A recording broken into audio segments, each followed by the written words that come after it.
Chapter 6, Creation, What Genesis Got Right. The creation account in Genesis 1 has been the subject of more scientific controversy than any other passage in Scripture. The conflict between Genesis and Darwin has defined the public perception of the science-faith relationship for 160 years.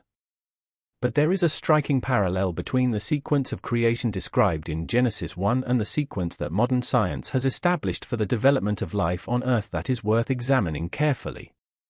Genesis 1 describes creation in a sequence: the heavens and earth, then light, then separation of water and sky, then dry land appearing from the water, then vegetation, then the sun and moon appearing clearly. Note, they were created on day 1 along with light. They became visible on day 4, suggesting an atmosphere that was initially opaque clearing over time, then sea creatures and birds, then land animals, then human beings.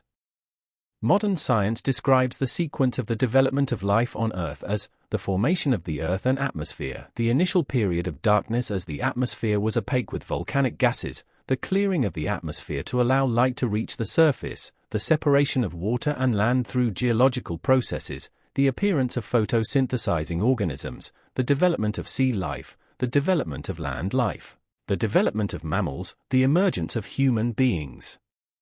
The sequence is not identical. There are genuine differences that serious scholars on both sides acknowledge.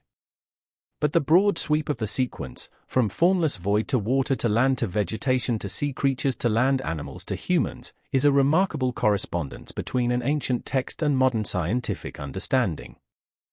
The Hebrew word translated as day in Genesis 1 is yom, which in Hebrew can mean a 24-hour period, a general era or epoch, or an indefinite period of time. The word appears in Genesis 2 verse 4, in the day that the Lord God made the earth and the heavens, to refer to the entire creation period. Young Earth creationists read the days as literal 24-hour periods. Old Earth creationists and day-age theorists read them as extended epochs. The text is genuinely ambiguous on this point, and serious scholars occupy both positions. What is not ambiguous is the sequence. And the sequence is broadly correct. More striking is what Genesis 1 verse 1 says about the nature of the universe itself: in the beginning, God created the heavens and the earth.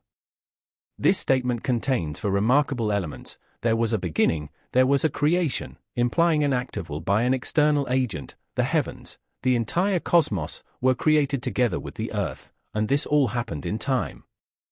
For most of human history, the prevailing scientific assumption was that the universe was eternal, that it had always existed and would always exist, without beginning or end. This was the assumption of Aristotle, of Newton, of Einstein in his original formulation of general relativity. Einstein was so committed to a static, eternal universe that he introduced a cosmological constant into his equation specifically to prevent them from implying a beginning. In 1929, Edwin Hubble demonstrated that the universe was expanding, that all galaxies were moving away from each other at speeds proportional to their distance. The logical implication, that if you ran the clock backward, all matter would converge on a single point, implied a beginning. In 1964, Arno Penzias and Robert Wilson detected the cosmic microwave background radiation, the afterglow of the Big Bang, and the theory of a universe with a beginning became scientific consensus. The universe had a beginning. The Bible said so on its first line. The scientific establishment resisted this implication for most of the 20th century because, as the astrophysicist Robert Jastrow wrote, a beginning implies a beginner. Jastrow, who was not a believer, wrote, "For the scientist who has lived by his faith in the power of reason, the story ends like a bad dream. He has scaled the mountains of ignorance, he is about to conquer the highest peak. As he pulls himself over the final rock, he is greeted by a band of theologians who have been sitting there for centuries.